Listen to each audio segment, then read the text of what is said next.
नमस्कार दोस्तों, तो आज है 25 जून। चलिए बड़ी खबरों से शुरुआत करते हैं। आ गया जियो फोन नेक्स्ट, कई धांसू फीचर्स है इसमें। 10 सितंबर से बाजार में मिलेगा RIL और गूगल का स्मार्टफोन।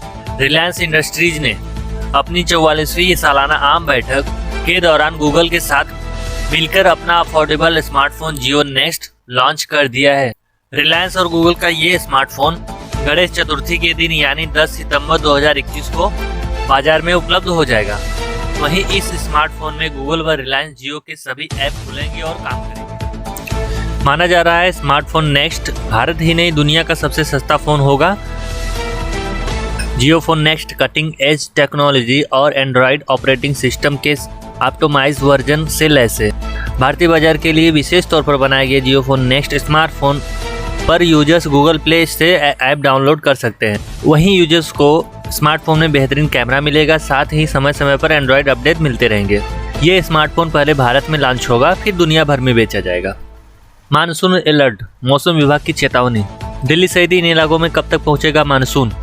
भारतीय मौसम विभाग IMD के अनुसार दिल्ली, पंजाब, हरियाणा और राजस्थान मानसून बारिश के लिए अभी इंतजार करना पड़ सकता है। मानसून के लिए इन राज्यों को जुलाई तक का इंतजार करना होगा।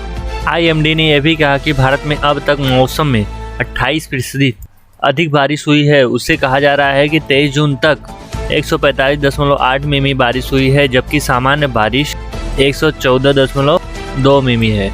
पटना में आज से लगवा सकते हैं स्पुतनिक V वैक्सीन। राजधानी पटना में लोगों को शुक्रवार को कोरोना से बचाव के लिए रूसी टीका स्पुतनिक V मिल सकेगी। इसके लिए पटना के जयप्रभा वेदांता अस्पताल में पूरी तरह व्यवस्था कर दी गई है। खुद वेदांता के एसोसिएट डॉक्टर रविशंकर सिंह ने कहा कि यह हर तरीके से तैयार कर ली गई है। विस्तारा मानसून सेल, यह कंपनी दे रही है 1099 रुपये में हवाई यात्रा का मौका। इस तरह उठा सकेंगे बेनिफिट।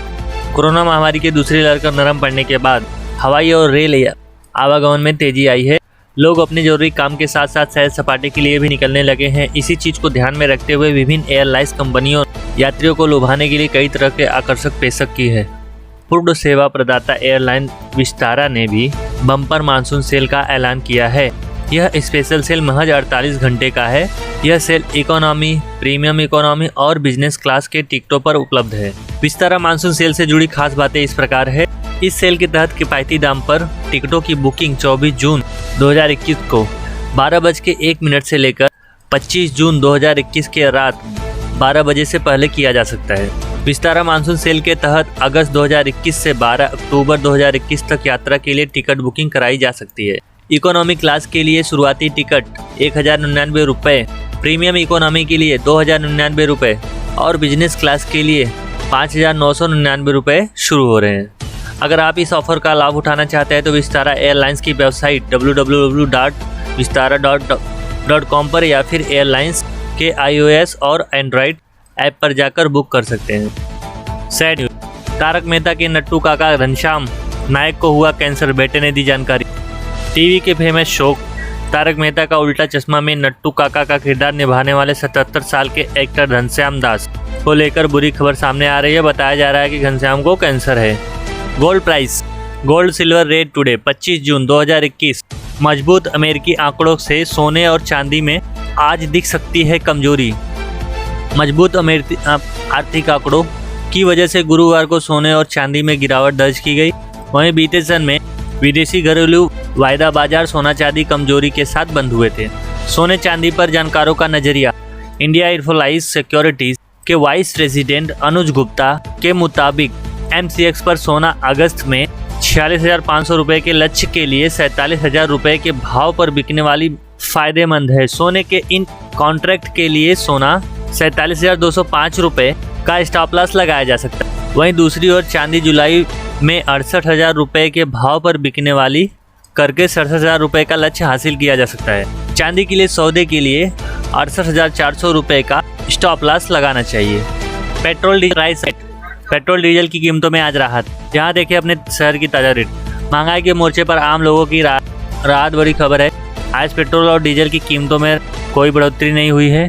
पेट्रोल और डीजल की कीमतें आज की जारी हो गई है। सरकारी तेल कंपनियों ने आम आदमी को राहत देते हुए आज पेट्रोल और डीजल की कीमतों में बढ़ोतरी नहीं की। उत्तर प्रदेश फिटनेस सेंटर ने लिखी CM योगी को चिट्ठी। जिम खोलने की मांग। कोरोना आने के बाद कुल 14 महीनों में से लगभग 8 महीने के लॉकडाउन के कारण जिम मालिकों को काफ़ी आर्थिक तंगी का सामना करना पड़ रहा है।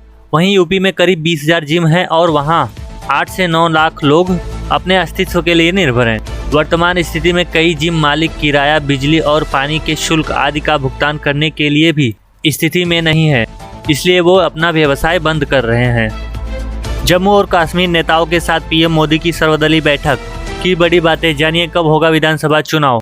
आर्टिकल 370 हटाए जाने के बाद पहली बार जम्मू कश्मीर के नेताओं के साथ केंद्र सरकार की वार्ता हुई। प्रधानमंत्री नरेंद्र मोदी की बुलाई जम्मू कश्मीर के नेताओं की सर्वदलीय बैठक में कई अहम मुद्दों पर चर्चा हुई। जान लेते हैं बैठक। करीब 3.5 घंटे चली बैठक का कोई तय नहीं था एजेंडा। विधानसभा चुनाव और पूर्ण राज्य के दर्जे पर रही केंद्रित। सभी को यह अवसर दिया गया कि वो जो चाहे वो कह सकते हैं। सभी ने माना कि बैठक बहुत अच्छे माहौल में हुआ। मुख्य मांगों के प्रति सरकार ने दिखाया सकारात्मक रुख। प्रधानमंत्री ने रखे मुख्य बिंदु। राज्य में हो रहे विकास कार्यों पर जताया संतोष। जम्मू कश्मीर के युवाओं को अवसर देने का वक्त आया है, लेकिन इसके लिए प्रदेश में भ्रष्टाचार मुक्त शासन जरूरी। ऐसे करके कई मुद्दों पर चर्चा हुई। अब वीडियो पॉज करके देख सकते हैं। ऑनलाइन फ्लैश सेल पर नकेल। भारत ई कॉमर्स नीति को लेकर अमेरिकी समूह चिंतित।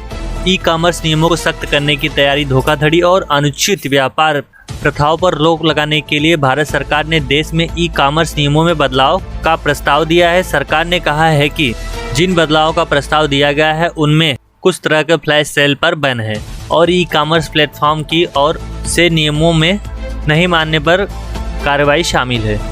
बड़ी खबर, कोरोना के बढ़ते मामलों को लेकर महाराष्ट्र सरकार अलर्ट। 7 गांवों में फिर से लगा लॉकडाउन। महाराष्ट्र के कुछ हिस्सों में फिर से कोरोना वायरस के बढ़ते मामलों को लेकर उप मुख्यमंत्री अजित पवार के गांव काटेवाड़ी में 7 दिनों के लिए लॉकडाउन लगाया गया। यूपी वीआईपी कोटे से करवाते थे रेल टिकट का कंफर्म। सांसदों के नकली लेटर और पैड का इस्तेमाल। उत्तर प्रदेश की राजधानी लखनऊ में ट्रेन द्वारा यात्रा कर रहे यात्रियों को टिकट कंफर्म कराने के लिए सांसदों के लेटर और पैड का दुरुपयोग करने का मामला सामने आया है। टिकट कंफर्म कराने के मामले में यात्रियों से पैसे भी वसूला जाता था। उत्तर प्रदेश रेलवे लखनऊ मंडल ने बताया गया कि पिछले कई दिनों से नॉर्दर्न रेलवे की सूचना प्राप्त हो रही थी कि कुछ अराजक तत्वों द्वारा वीआईपी कोटे के तहत टिकट कंफर्म कराने का कार्य गैर कानूनी रूप से किया जा रहा है, जिसमें वर्तमान और पूर्व सांसदों के जाली लेटर पैड का धड़ल्ले से इस्तेमाल किया जा रहा था। ओके, तो आज के लिए बस इतना ही। हमारे चैनल को लाइक और सब्सक्राइब जरूर करें। धन्यवाद।